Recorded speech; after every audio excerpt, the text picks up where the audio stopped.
It's my pleasure to introduce Dean Sharp to you this morning.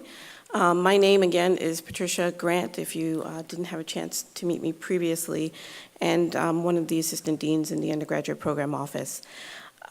Dean Sharp joined us in 2009 here at the McDonough School of Business, and she's currently the Senior Associate Dean and Director of Undergraduate Programs. As such, she's responsible for overseeing all aspects of the undergraduate program and experience here at Georgetown McDonough, including the creation of new global programs. She develops new partnerships with nonprofits and for-profit organizations and is responsible for donor development to support new initiatives, some of which you'll hear about today. Dean Sharp earned her PhD in systems engineering from the University of Virginia, and her career includes more than 20 years as a faculty member, and she's published prolifically in many areas focusing on analytics, statistics, education, and women in science. Since her arrival at the McDonough School of Business, we've seen a great revolution around our programs and offerings to students. Perhaps you've heard about the first year seminar, our Entrepreneurship Fellows program, as well as our highly coveted and sought after Bagels with the Dean every Thursday morning. Surely you've heard of that. Please join me in welcoming Dean Norianne Sharp.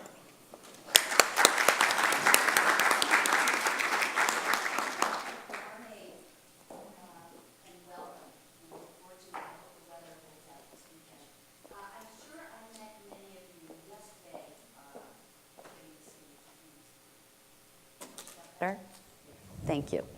I'm sure that many of you met me yesterday during the reception, or perhaps even during orientation, move-in week, when you moved in your son or daughter. So welcome back to the Hilltop. I'm going to repeat a little bit of what Dean Grant, and I apologize, I still call you Dean Lewisan. She recently got married, and I still call her by her maiden name, as I probably did yesterday when I introduced you. I apologize. 4 years ago, we started an exciting new program called the First Year Seminar, which is entitled International Business, Public Policy, and Society. It is a series of seminar sessions, roughly 19 to 20 students per session, where we have senior faculty teaching the subject of their choice, the subject of their discipline. And what ties all of these sessions together is the focus on global perspective. And that's also going to be the focus of our session here today. These sessions have grown in popularity. We started with 4 sections 4 years ago, then we went up to 5, then 7, and we offered again 7 sections this fall. I know from speaking with many of you that some of your sons or daughters are in these sessions, and I hope that they're enjoying them. They are also writing intensive, besides having a global focus, so that the level of reading and writing that is expected of the student is at a higher level. We did have many students on the wait list, so I apologize if your son or daughter was not able to get in this year. In the future, we hope to add new sections. Another program that we started about 3 years ago is the Entrepreneurship Fellows program. Your child will have the opportunity to apply to this program in fall of their sophomore year. And it is a certificate program consisting of 9 credits. They take an introductory course in entrepreneurship, really a survey course, a little bit about the history of entrepreneurship. Keeping in mind, 30 years ago, nobody even knew what entrepreneurship meant. Very few schools offered programs in the discipline. It follows up with a second course where the students really start to learn how to raise venture capital and write a business plan.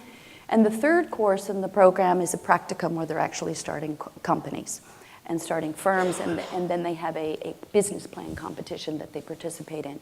In addition, new this year, you heard me mention last night, that for the first time we have an opportunity for students to live in residence halls that are focused on entrepreneurship. So we have a new entrepreneurship learning community that is available to students. In addition to that, we've started many new global programs. We now have new direct matriculation exchange programs with a strategic partner of ours, which is ESADE in Barcelona. We also have a new strategic alliance and exchange program with Copenhagen Business School. And these are 2 of the top-rated business schools in the world. In addition to that, and Craig will probably allude to this in his talk, your sons or daughters will have the opportunity to exchange with nearly 70 institutions worldwide. So it's a tremendous opportunity. We do have nearly 60% of our students each year study abroad, either during the fall semester, which is the most popular time to study abroad, or the spring semester, or the summer. We offer 2 custom summer programs, which you'll hear about this morning. We offer one with ESADE in Barcelona in global entrepreneurship. We offer a second one in Oxford on strategic management and international finance. And we're working towards starting a third program in Latin America. So I think we will probably launch that summer 2015. And traditionally, it is sophomores that study abroad during the summer between their sophomore and junior year. Although on occasion, we do open up the programs to first-year students at the end of their first year. And on occasion, we will take juniors as well, so that there is some flexibility there. In addition to those 2 custom programs, there are many additional summer programs that are offered out of the Office of International Programs. So perhaps Craig may mention some of those. There are some, I know, in Shanghai. There are some in Beijing. They're all over the world. And they're not specific to business students. They're open to all Georgetown students. So that there are numerous opportunities for your sons or daughters to explore a global perspective. I'm talking about that because that really is part of the mission, not only of Georgetown University, but it's part of the mission of the McDonough School of Business, is that we are trying to educate and prepare global leaders of tomorrow. And part of that is trying to get the students to understand that it really is a global economy.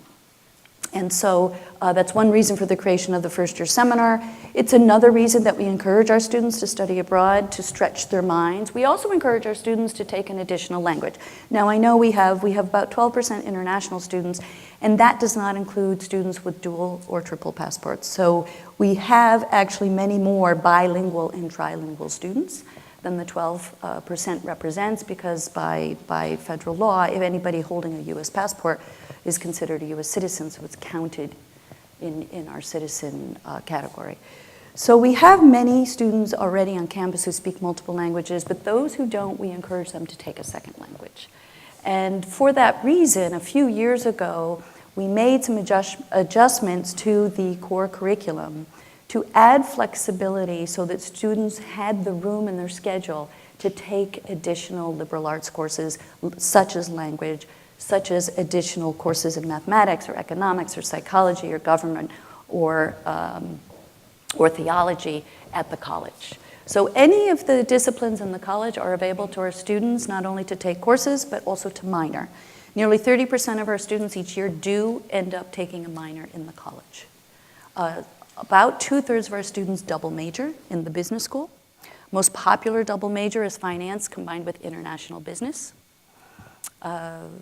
We've done very well in admissions. I don't know if I mentioned admissions yesterday. I know that I mentioned it during orientation week and congratulated you on being here. We had the most competitive year in admissions in the history of McDonough.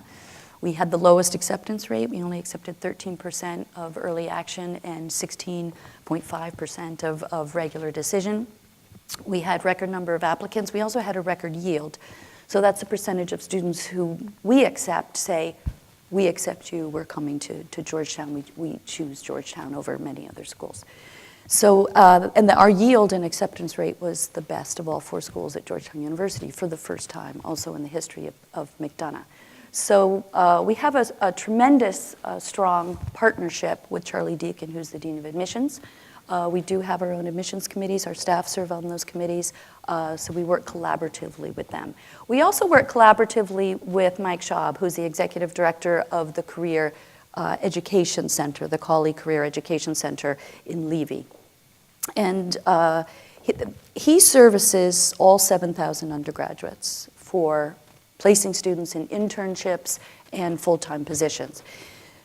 To complement what his office does and to try to focus specifically on the needs of business students, we also create alliances and partnerships with both nonprofits and for-profit companies.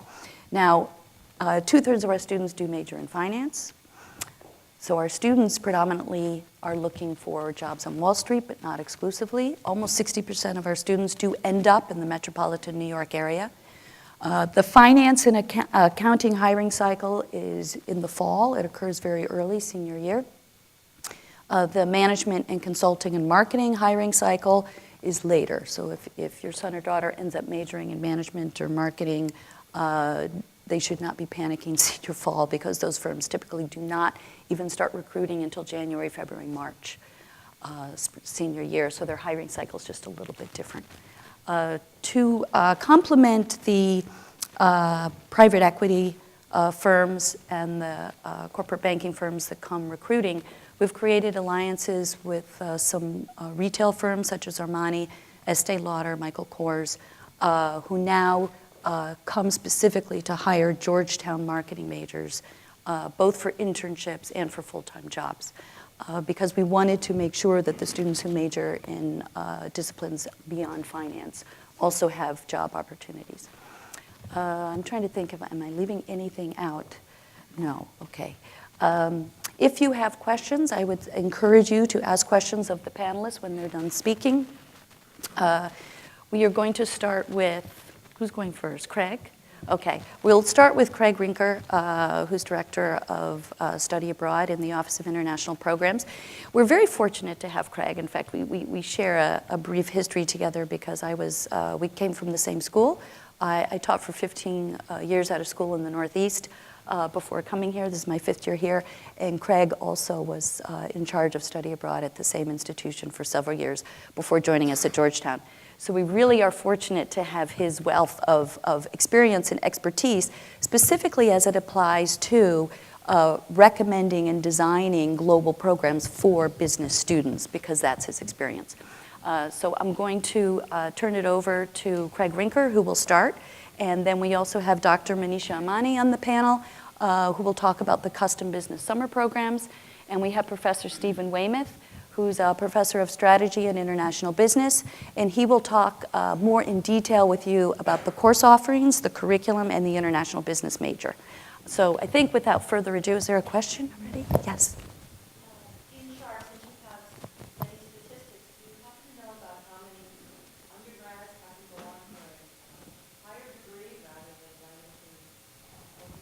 Sure. So about 5 to 7% of our students each year go to law school. That seems to be a good combination. The vast majority of the rest go right into jobs. Now, that doesn't mean that they don't return to academe at a later point in their life. In fact, many of our students will go and work 2 to 5 years, and then they will go elsewhere for an MBA. They typically don't return to Georgetown to get their MBA, but they will go on elsewhere. In fact, we ranked in the top 10 in Business Week for a feeder school for the top 15 MBA programs in the country.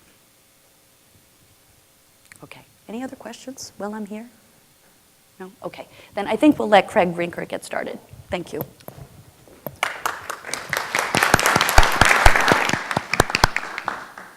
Thank you, Dean Sharp.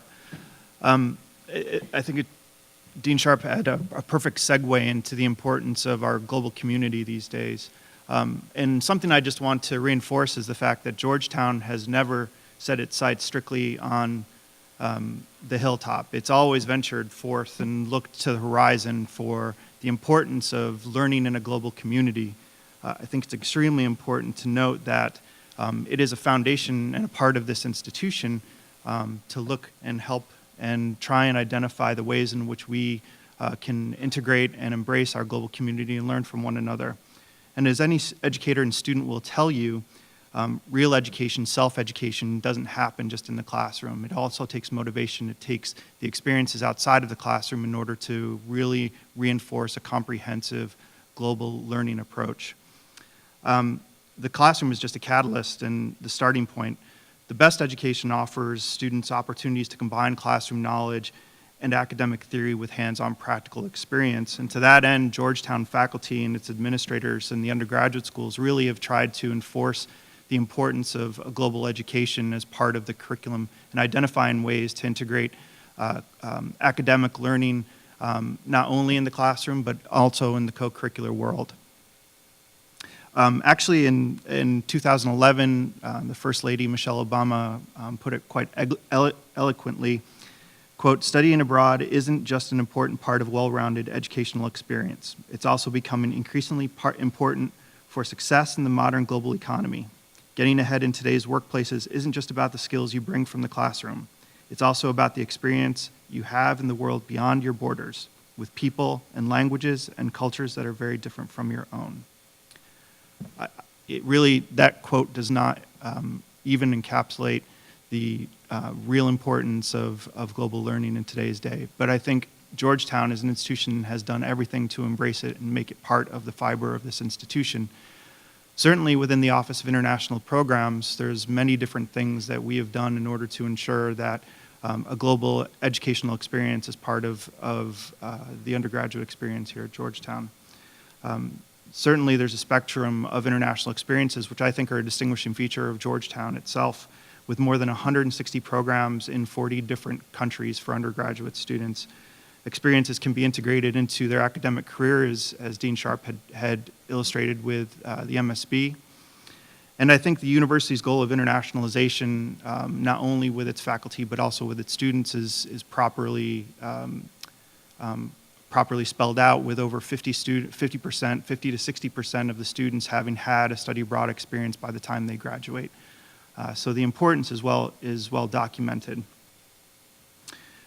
I think I'll probably highlight some of the critical aspects of an undergraduate student here and what they're thinking about in terms of undergraduate study abroad experiences. And I'm also going to illustrate some of the ways in which families can support their students and the important considerations of how you can support your students. First and foremost, I think importance of planning and preparation is of utmost importance. And I know at the Office of International Programs, we work very hard to ensure that study abroad is an intentional and purposeful and well thought out experience. And in fact, I think our advising philosophies are developed over a 4 to 5 year span, starting when students are prospective students to Georgetown. We very much want them to know that study abroad is an important part of the culture here, and a global educational experience is part of the culture. And also integrating into the first and second year experiences a very intentional role of helping to educate them on the guidance and support services that are available to them, and also to motivate them about what they need to do in order to be well prepared and to plan for their time abroad, as well as their time after their time abroad, which I think is also of equal importance. So we have a variety of different overseas program options, and Dean Sharp mentioned many of them, everything from direct matriculation into overseas business education schools to study centers that might help with language development, and really hybrid models, everything in between, in which students can learn a language as well as take direct matriculation courses at a local university. There's a variety of different program models, and I think that the most important thing for families and for students to know is that program fit is of the utmost importance. It is making sure that you're well attuned as to what your academic goals are, as well as your intercultural goals and personal goals. So whether you are any particular major, obviously is an important consideration, but I think it's what you want to do with that major as well. So if you are interested in Latin American economies, then you need to be aligning yourself either through language development or foundation courses that will help you make the most of your time for any type of experience you have abroad, whether it is a curricularly themed program of looking at entrepreneurship in Latin America, even in a particular country, Costa Rica or Chile or Argentina. You need to be aligning yourself and planning so that you can make the most of your time whenever you do decide to participate of any duration. I also think that it's important to note even other variables, whether it's the length and term that you want to study abroad, whether it's during the summer, as short as 3 weeks, or a semester, an academic year, that there are different skill sets and knowledge, specialized knowledge, which are learned at any point along the way.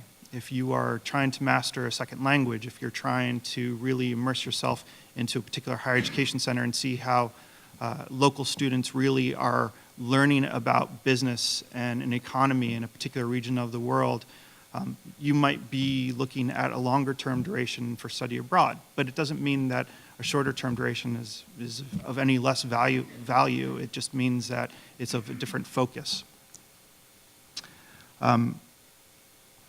All different types of considerations for academics. So if you're trying to fulfill some major or minor requirements, if you're trying to take liberal education requirements, if you are trying to develop language proficiency.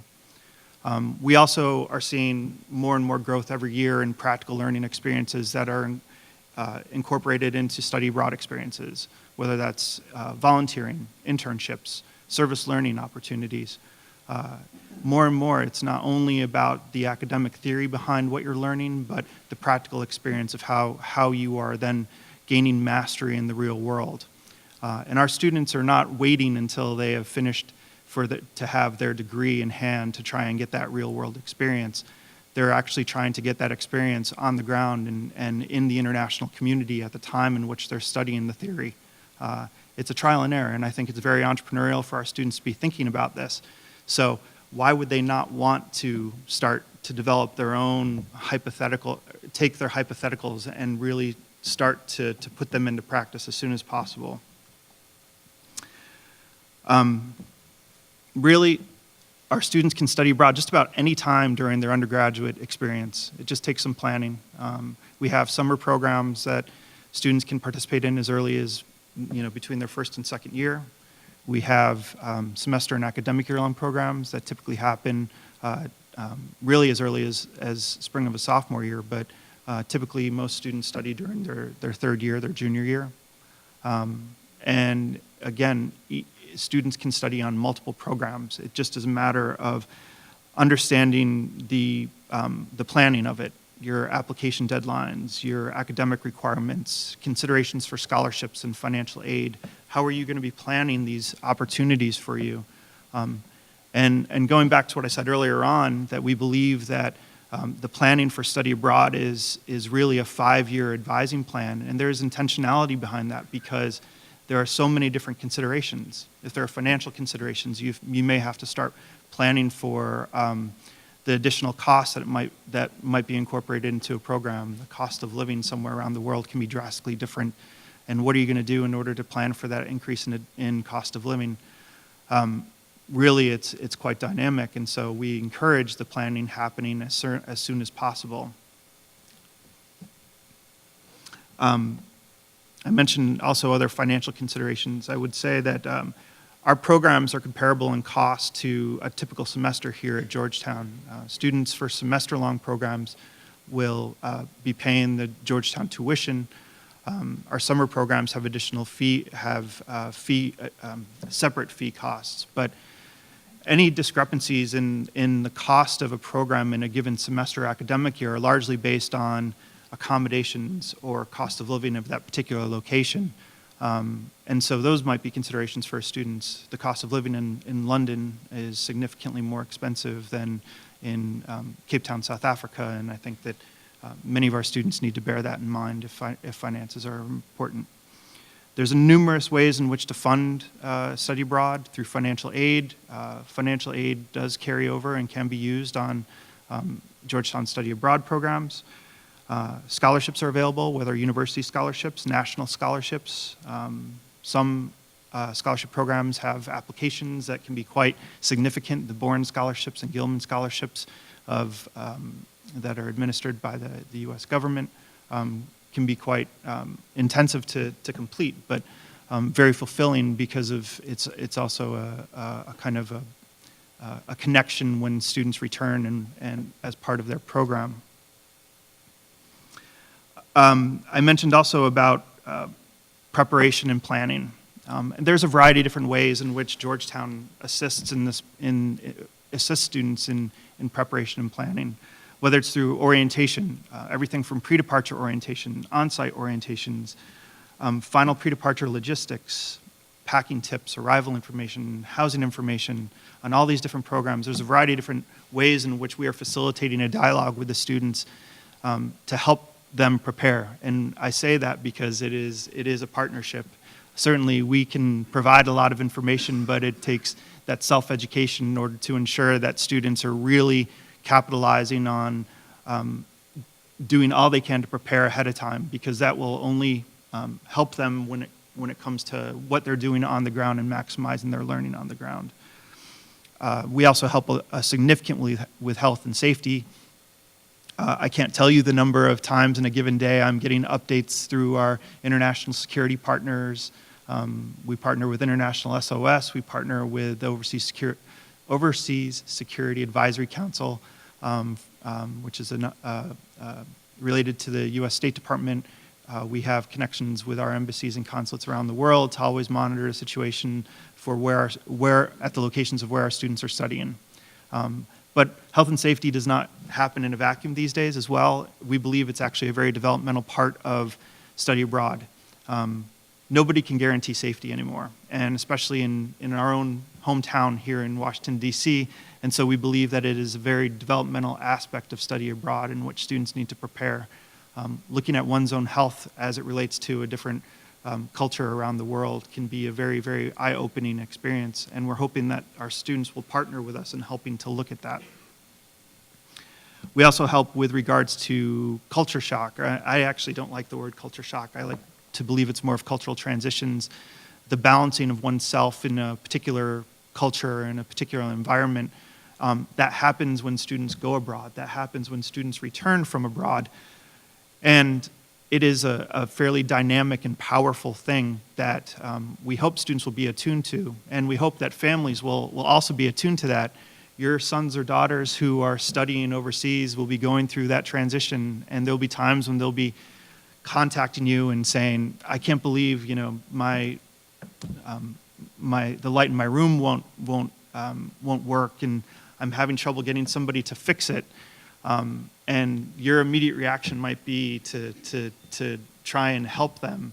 And you might hear panic in their voices, and it may be more panic than what you're accustomed to from them, even for something as trivial as a light bulb that needs to be changed. But the importance is that is a time and place learning opportunity for a student who is trying to come to terms with something that's new and something that is different and might take a different way of problem solving, something to that effect.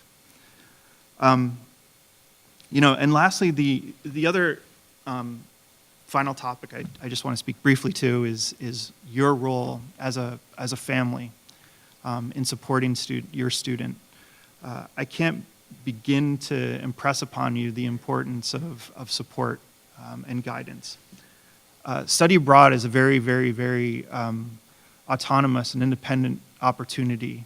Our hope actually is that every student who studies at Georgetown will be looking at this as a time of independence and autonomy to develop oneself.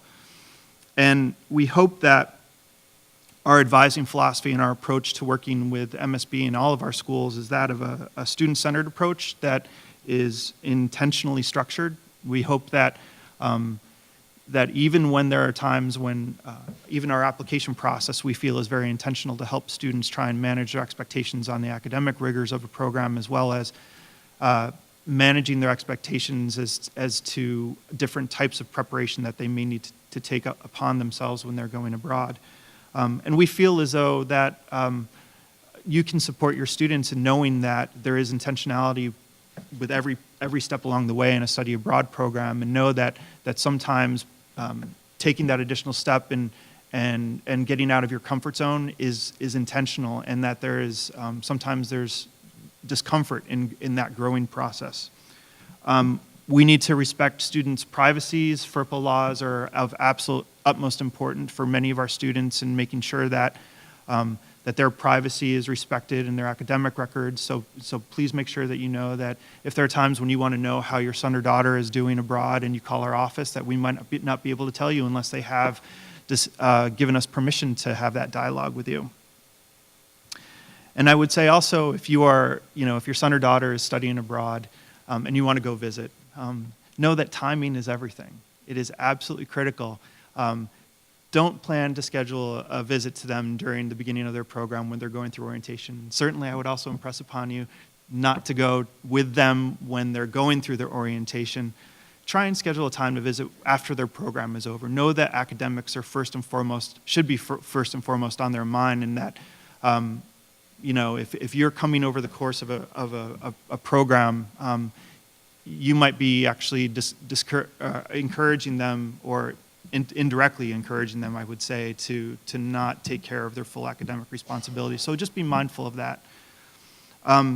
And give them the love and support that I know that you want to, and know that this is a difficult and trying time for them, because it is supposed to be discomforting, and it is supposed to be a time of growth. And that does sometimes happen when things are disruptive. So I'll be available to answer questions afterwards, but I appreciate your time and focused as I speak. Thank you.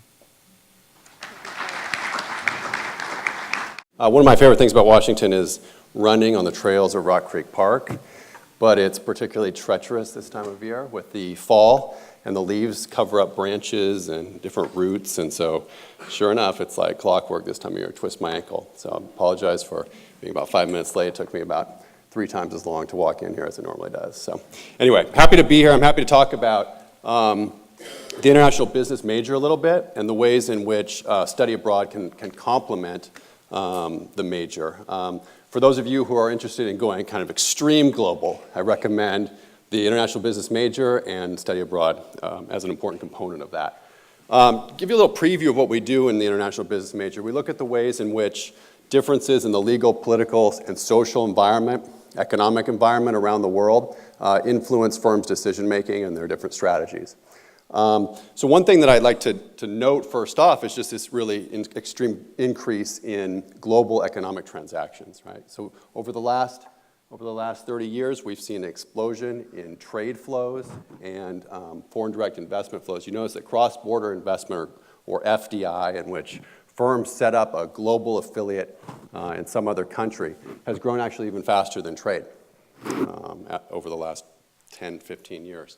So for this reason, right, we want to emphasize the importance of international business and why it is so important to firms. And you can notice from this that U.S. exports have increased. We look from 1980 through 2012, you see a large increase in U.S. exports. But I want you to focus on the middle panel there, where you see U.S. corporate earnings from abroad. Back between 1980 and 1989, they were about 16.7%, and by 2010 to 2012, you're looking at a range of around 34%. So a huge increase in firms' economic activities in different countries, and this means that that customers and the customer base in different countries is increasingly important to U.S. corporations. And there's U.S. outward foreign direct investment also increasing at a fast rate. So why is it that we see this explosion? Why are customers abroad so important? Well, 95% of the world's population lives outside of the U.S. So when we think about potential growth, we're thinking outside the U.S. 78% of the world's purchasing power, and these are statistics from the World Bank. Now, economic growth in emerging markets is one of the focuses of my course. I teach a course in advanced international business, and we like to focus not only on sort of traditional markets of the industrialized countries, but growth in emerging markets and what that represents for firms. And the challenges, right, that it represents, because you're dealing with different political and legal institutions, but of course the opportunities. When you see that there's going to be around 1.4 billion new middle-class consumers by 2020, that's something you simply can't ignore, even though the differences in the business environment in these countries it can often be very extreme. Okay. And Americans are going to account for less and less of middle-class spending as we move into the future. So when we think about globalization, something you hear often in the popular press, discussions of globalization, we like to focus those discussions towards what it means for businesses. And it opens up opportunities and challenges, as I mentioned, particularly in emerging markets where the business environment is so different. Now, one of the things we do is we like to look specifically at the ways in which the legal, political, and institutional environment differs across countries. And so we focus on differences in trade policy, restrictions on the sale of goods and services in different countries, things like tariffs and quotas, but not only what they do to economic activity, but kind of where they come from. So we try to understand the implications of differences in the business environment, and the source of those differences. We also look at things like exchange rate policy, foreign direct investment policy, all these types of policies and institutions that businesses find particularly relevant when they think about moving their activities abroad. So I'd like to make the point that companies have to recognize and cope with these differences and be able to anticipate change. Part of the reason why we try to understand where these institutions come from is that it helps us in being able to predict ways in which they might change over time. That makes, I would tell my students, that makes them particularly valuable to a business if they are the ones that can anticipate change. So we try to think about a framework for analyzing opportunity and risk in the global business environment. Okay. Here are, I teach the Strategy 270 course, which is the Advanced International Business course, but there are a number of courses that are globally focused. You can be an international business major and you can take several of these, or you can be a finance major and take a few. You can take international finance, for instance, if you're interested in the international aspects, but aren't an international business major. Along with this, there's a lot of opportunities here in DC. I mean, probably one of the reasons, if you're interested in global, that you ended up choosing Georgetown is because we're ideally situated to take advantage of a number of internship experience opportunities here in DC. And these include internships with the U.S. government, commerce, treasury, supranational institutions, business policy organizations like the Chamber of Commerce, the Business Roundtable, international institutions like the World Bank and the IMF, and then, of course, in the private sector. So if this is what you want to do, you're in the right place. Now, this is a panel on studying abroad, and I'd like to talk a little bit about the ways I think that it complements the global experience that you can get inside the classroom in so many ways here at Georgetown. One of the things that, and I'll talk a little bit about my experience in a second, but one of the main things is language immersion. If you really want to become fluent in a foreign language, you must immerse yourself. You can take all the classes you want here on campus, but you're really not going to gain the type of the grasp of the different accents and the different slang terms that you would get by immersing yourself in a country. You also become aware of cultural differences that you might not have seen before, and being able to interact with people with differences in culture. You're also introduced to differences in norms, customs, and standards for doing business. So this is kind of a toolkit that you begin to develop, even if you just go for one semester abroad. This is the sort of toolkit that you begin to develop that will make you a successful global professional in the future. So I mentioned this is from deep in the archives. This is me in Mexico around 1999, and it looks like I'm in big trouble there, but you'll notice that we're both smiling, so everything seems to be okay. I did not go to jail that day. I believe he was just I don't quite remember the story, but I think there was a problem with my car. It broke down when I was visiting a town, and this guy was friendly enough to help me. At least that's what I told my parents, right?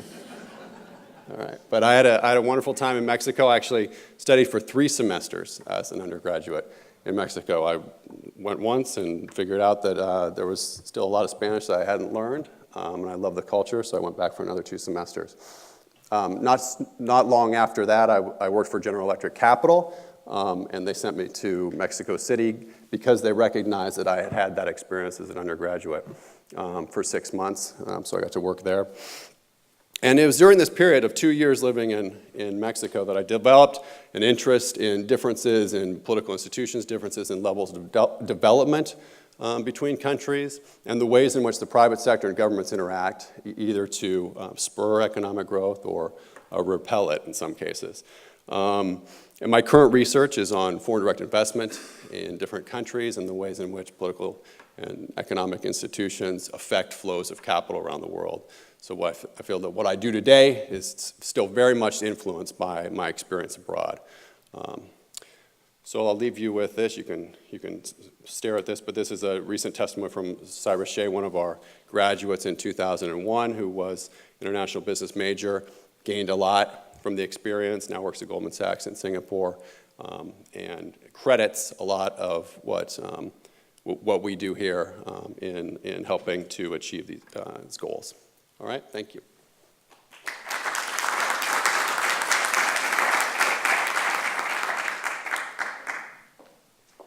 Thank you, Professor Weymouth. Now we'll hear a little bit about the specific programs for study abroad in the summer for business students here at McDonough from Dean Monija Amani.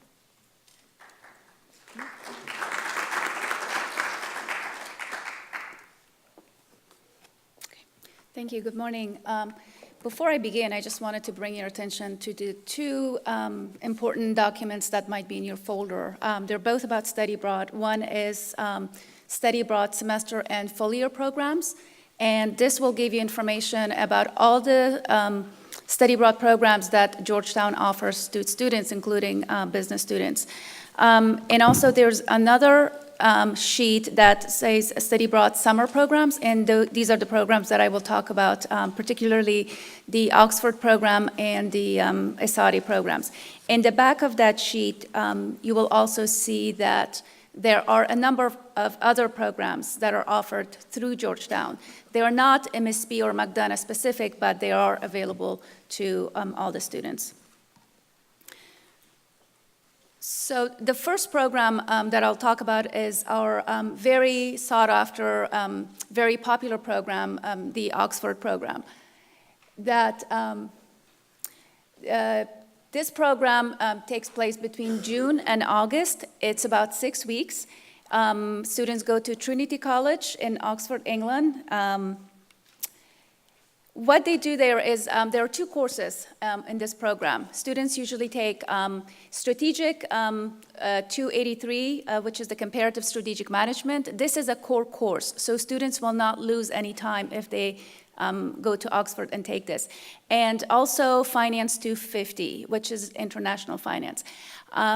In addition to these two courses, students will also take an additional British culture class, which is non-credit, but students are still encouraged to learn about the history and politics and culture of British, which some students might think is really the same as American culture, and it's not. So this course has really been helpful for many students who go to Oxford.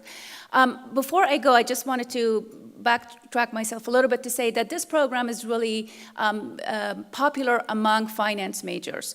So students who go into finance because of its orientation of Finance 250, which is the international finance and strategic management, they usually find this interesting to go.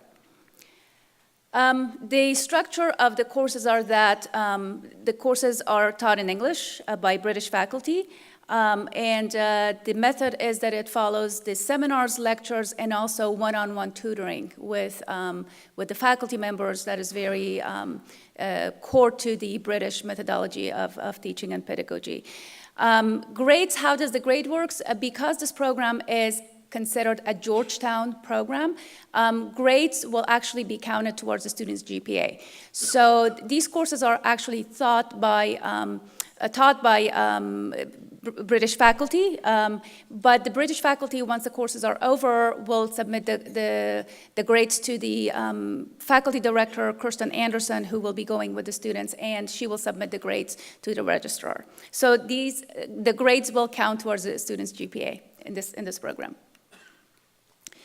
So in addition to the curriculum, in addition to the two courses and the language course that students will take abroad at Oxford, they will also have many site visits. Students will really get the opportunity to go to many businesses that are situated there, PwC, Goldman Sachs, Deloitte, Bain & Company, and many more, Skadden, Arps, and many more. These are just a few of the programs and site visits that students have gone in the past. One of the important, or actually unique aspects of this program is that students have what they call as high table dinners once a week. And through these high table dinners, they also get the opportunity to hear from people from the industry. So in the past, they've had speakers from Volkswagen, from financial dynamics of financial crisis, these are the topics, and also accounting standards and many more. So students, as they gather through this dinner, they have discussions that are really important or related to what is going on in the market in those days. In addition to being in the classroom and studying, there are also cultural opportunities available. So students, as a group, go to different places. They take advantage of the theater. They travel to Baths and Stonehenges. They travel throughout Europe with friends. It's very common for friends to get together and go. At Oxford, there is a short holiday break that is a 4-day break for students. So that is really the time where students take advantage of traveling and go to, let's say, Barcelona, they go to Denmark, they go to Geneva, Switzerland, many places. Or they stay in London. Housing and meals, students are usually housed at the Trinity College. Rooms are either double paired or single, depending on availability. Full English breakfast, I really don't know what that means quite, the English breakfast. I need to educate myself about that. If someone knows, please let me know. Because the American breakfast is like with grits, right? The South, I mean, that I understand. But English breakfast, I don't know. There has to be something. So that's the Southern. Thank you. Okay, so full English breakfast 7 days a week, and 3-course dinner 5 days a week, but lunches on their own. So admissions, what do they have to have? We require at least a minimum GPA of 2.7 and a business GPA of 3 point. But I just want to assure you that your students are so talented and so ambitious that we hardly get someone who's at 2.7 GPA going to Oxford. So they all come above 3.0. And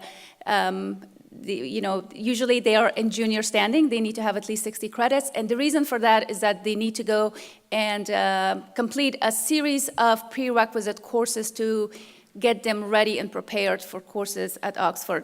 Basically, the core 1 business course, which is accounting 1 and 2, international business that Professor Weymouth talked about a little bit. Well, he's teaching the advanced, but the basics of international business. Business stat, business financial management. This is the basics and introductory course to finance. This is very important. And also macroeconomics and microeconomics. Those are the core courses. Recommended courses, but not required. We do hope that students, before they go to Oxford, would also have taken principles of marketing class, so they know at least a little bit about PR and customer service and customer reach, customer choice, and also management and organizational behavior. These are also core courses, but if they don't have it, it's okay. We still take a look into their admission package. So only 40 spots for Oxford, but usually we get 60 to 70 applications. We don't ever want to discourage students from not applying because of the number of seatings available, because as students apply, and sometimes students who get admitted, if they are offered an internship or if their family plans or personal plans change, they usually withdraw from the program, and we would have had a waiting list of students, and we go through that wait list and bump the next person up to the spot. But usually, preference is given to business students. We also have business minors and other students from Georgetown who are interested in this program, but our students get preference. Tuition and fees, I would have to say that tuition is about, and it increases every year depending on the market, but it's about $8,400, $8,500 for 2 courses. So students get a total of 6 credits. All lodging is included, 7 breakfasts. I don't want to go into the details, but basically business visits, breakfast or meals, and lodging. What is not included in that tuition is the transportation. To and from Oxford, books, personal spendings, personal travels. As Craig mentioned earlier, there are some financial aid opportunities and scholarships available. We also have some scholarship through the Dean's Office, through undergraduate initiatives that Dean Sharp has actually working very hard to raise funds for students to take advantage of opportunities like this. The lead faculty director for this program is Professor Kirsten Anderson, who teaches accounting, and dinosaur information. Students usually also come through our office. They cannot just apply to this program without having seen me or one of my colleagues in the dean's office. We look at their proposal form, we look at their application, and we make sure that they have completed the prerequisites, that they are actually prepared and ready, and they have to go, and they also meet the prerequisites. And Sarah Skellman is also the contact person in the Office of International Programs. So this is there any questions about the Oxford program before I move into the ISADI program? Yes? So we have 2 deadlines, but we have the first deadline is December 1st, which we call the early deadline, early admission, and then the next deadline is February 3rd.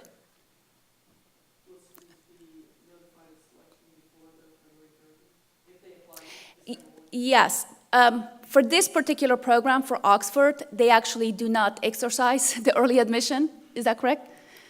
So even if they apply for the early admission by December, their applications will not be reviewed until January because it's such a competitive program. But the dates that I gave you are basically the deadlines for all study abroad programs for next summer, the deadlines. So for this one, it's actually the 3rd of February. Like a week and a half or 2 weeks, the latest later.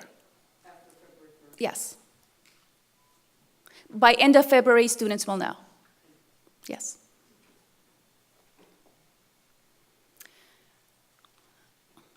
Okay, so the next program that we actually support and is housed at MSP is the Global Entrepreneurship and International Marketing.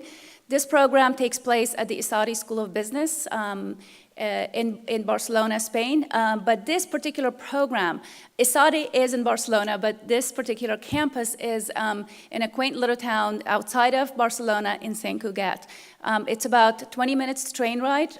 It's very safe. And this summer will be the 3rd year that we will be having this program.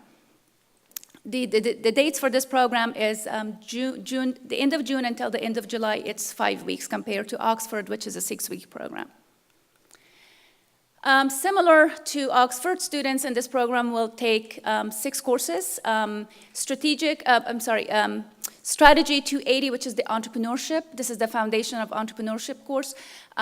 Dean Sharp, if you remember, mentioned earlier that we have a program in Entrepreneurship Fellows Program. So students who go to that program or who are in that program, they can take advantage of this because the course will count as a double for this program and also for the Fellows Program. Marketing 223 or International Marketing. Again, courses are taught in English by ISADI Spanish faculty. In addition, there will be a Spanish and culture language, non-credit, and the only prerequisites for this course is Marketing 220. We really want students to have a basic understanding of marketing and what it means before they can embark on this international marketing program. In addition, similar to Oxford, there are many co-curricular activities in addition to the academic courses. The students engage in business, language, cultural, and they also participate in corporate and cultural visit. What that means is that students actually physically go to a corporation once a week. All the students, and they get to meet with either higher-up senior administrators, they learn about the company, and as they come back the next day to class, they reflect upon that, and they learn, and they actually discuss their visit in a case format. That is part of their program and assignment requirements.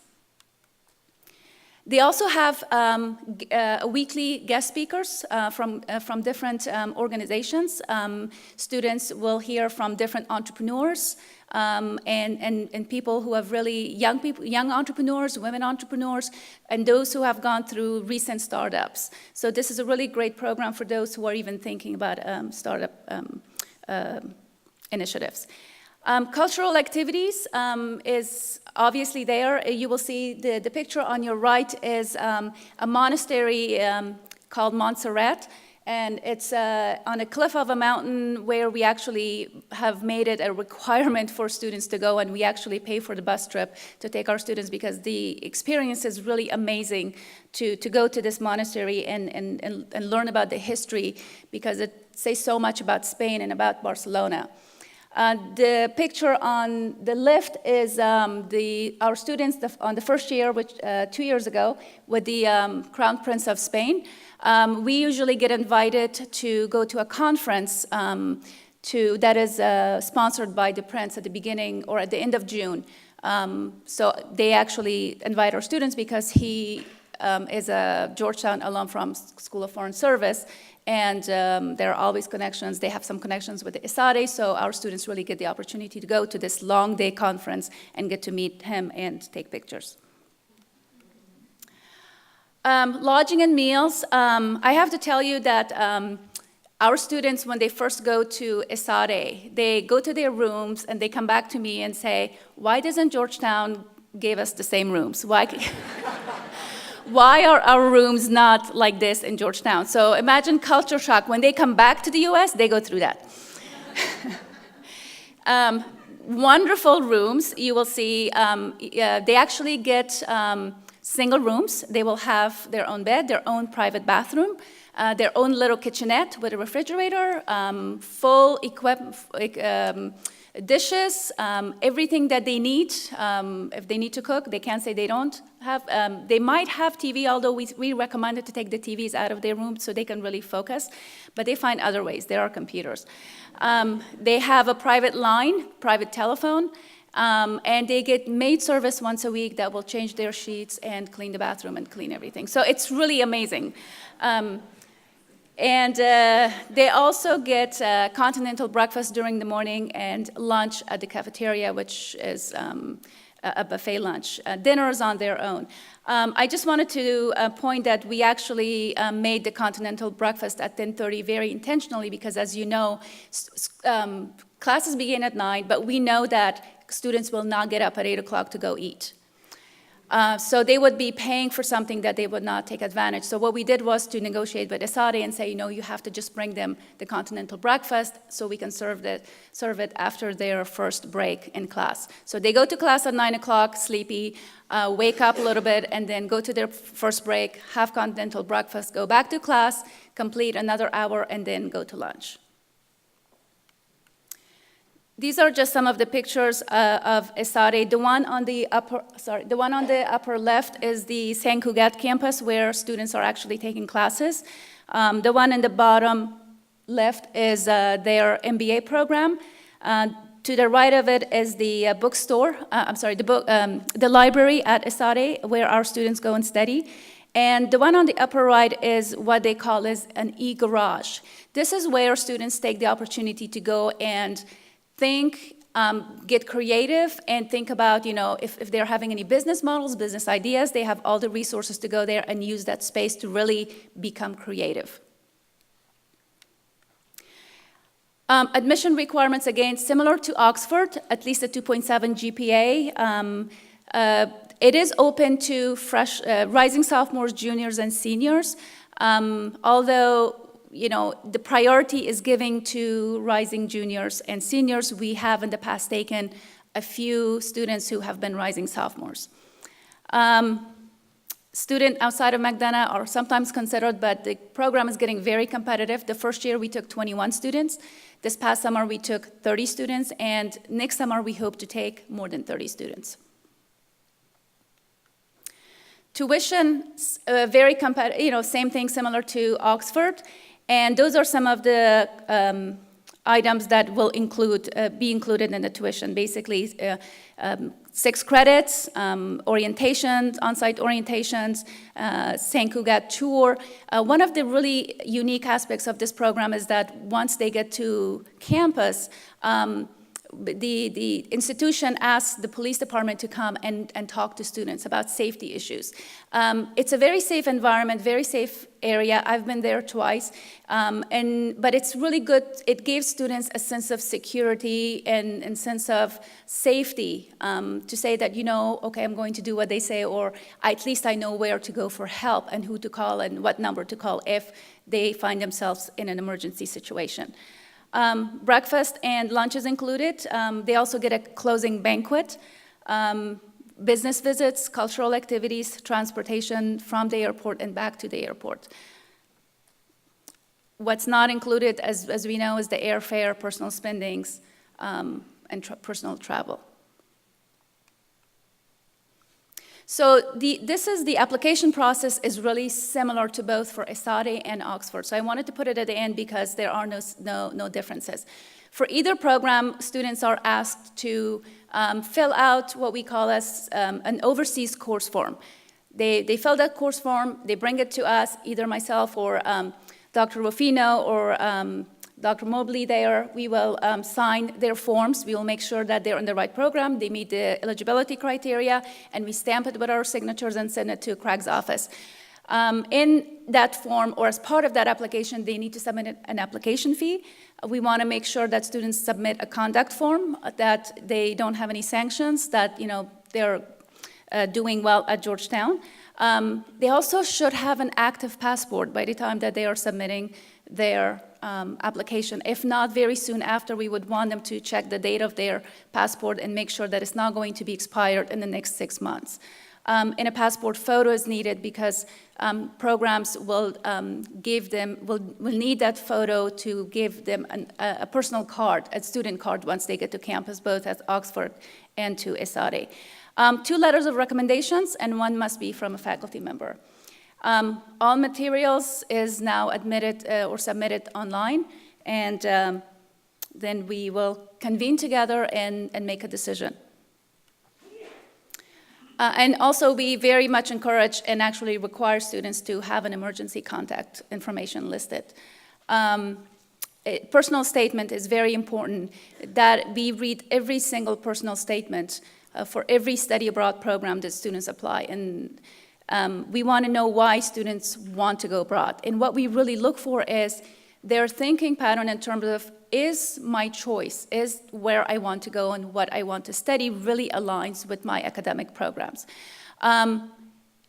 Now, I know I said that the Oxford program is more geared towards the finance majors, and the ESADE program is more geared towards international marketing, international business, marketing, and management majors.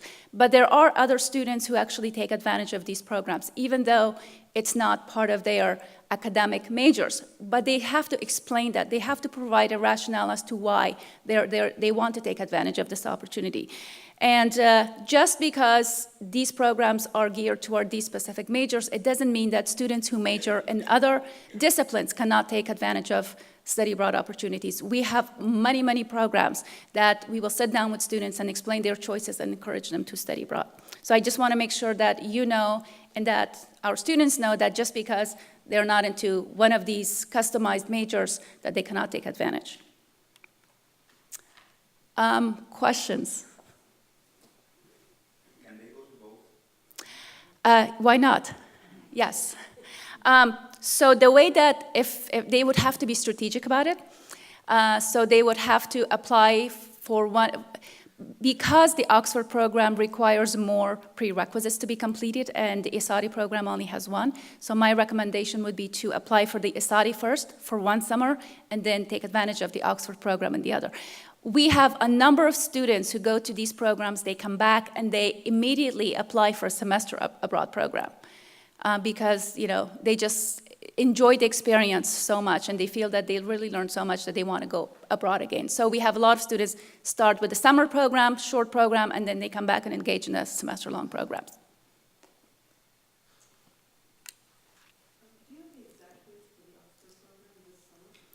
That we are still negotiating that. If it's not on the website, I'll be happy to get back with you. Do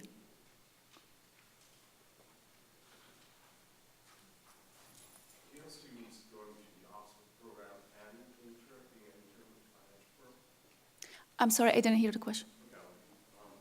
In your experience, are students able to both go to one of these programs and have an internship with a financial firm? Yes, absolutely.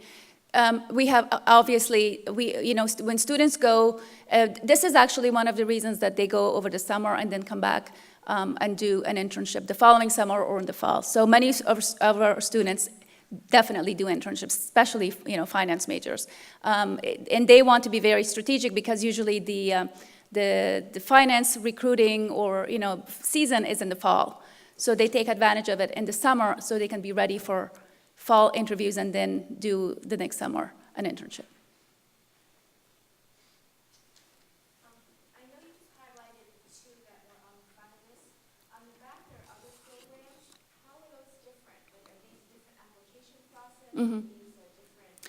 So it's not a different application process, it's the same application process, same GPA requirement for all summer programs. The only difference is that the front two programs are led by a McDonough faculty, okay? And they're specifically Georgetown business courses that will transfer towards their major, towards their degree complete. The ones in the back, they're not business courses. They're language courses or international political courses. For example, power and inequality in Latin America. Students will take two different courses that are not business. So students will go on their own, and we don't know who they will go with or how many people from Georgetown will apply to go with them to this particular program, whereas the other two programs, it's a group effort. All the students will be from this school. Yes. Any other questions? All the way in the back. The sheet where it says semester and full year programs, Yes. the two-sided one, are there programs also for the summer, and are they approved by Georgetown? Oh, all the summer programs are approved by Georgetown. The one that you see that says semester and full year, you will see that there's a column that says MSB and asterisks. So that basically means that in that particular school, there are business courses that students can take business classes. And they get credit for those? Absolutely, yes. Okay, thank you for your attention.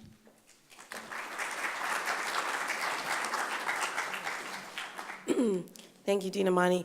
I'd like to thank all of our panelists for all of their statements this morning and invite you to ask questions of anyone that you heard this morning from Craig Rinker, Dean Amani, or Professor Weymouth. Are there any general questions for our panelists? Yes, in the back. How does the process begin in terms of the academic advisor versus the international program? Is there an example roadmap? Sure. Yeah, actually, I think that there's one of the suggestions I would have, as I mentioned, I think that the process starts as early as the first year, and that's through the guidance that students are getting through their academic dean and their academic advising. But there's not actually one particular roadmap. I can make suggestions. That would be for students to identify what kind of flexibility they'll have with their degree and major progressions as early as they possibly can, working with their academic advisor on what that academic path might be, and then doing some independent research. Looking on our website is studyabroad.georgetown.edu. It has a vast amount of information on program offerings. We offer everything from general information sessions about the different various considerations that students need to consider for studying abroad, what kind of program options and models are out there, how they might make a choice of a program.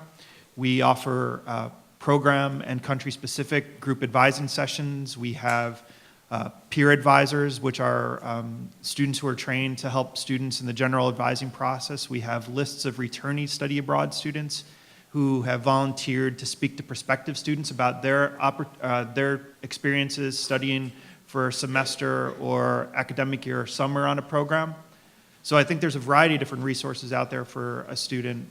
I think the first one is making sure they understand what their academic, interpersonal, and intercultural goals are, and then trying to formulate that, and then doing some independent research so that when they do come and meet with our staff or they come and meet with their advisors in MSB, that they have a bit of a focus so that we can help them with that, their next progression. And I also wanted to add that Craig's office, Office of International Programs, and our office works very collaboratively with one another, with the students who is trying to study abroad. As Craig mentioned, it's important for them to explore. So when they come to me, if they don't know where they're going or what their goals are, I usually ask them to start doing a bit of exploration, do some research, and I always encourage them to attend the info sessions and the open houses that the Office of International Program is offering, because that is for them to go and really bounce up some ideas to see, what really fits their needs and where they want to go. So we always ask students, like I said, we work together, but at the same time, I think they need to explore and understand their choices, because they need to know that the Oxford program or the ESADE program are not the only summer programs available. There are a number of other wonderful programs that are offered by Georgetown. But at the same time, some are structured, some are not structured, and that is where we will come in to help them and advise them and look into their academic planning and programming and say, depending on your major, depending on your goals, this is what we would recommend. So we always take that into consideration.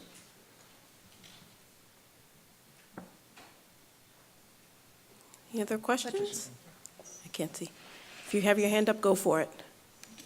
Okay, in the back. Do you have programs that are geared towards rising sophomores? Like I said, the ESADE program is the program. Students, rising sophomores can always take advantage of summer programs. And we have taken a few rising sophomores to the ESADE program in the past, and we will continue to do so. But they can always take advantage of any summer programs that are available through Georgetown. Yeah, and I would say that for a rising sophomore or sophomore who's interested in studying abroad on a semester program, the most likely scenario would be probably spring of their sophomore year, and that would take just some more additional advanced planning with their academic advisor to see what the various considerations are for it. It is possible. We certainly have a small number of students who study abroad during their sophomore year, but again, I think they're extremely focused and they begin that planning as soon as they arrive at Georgetown.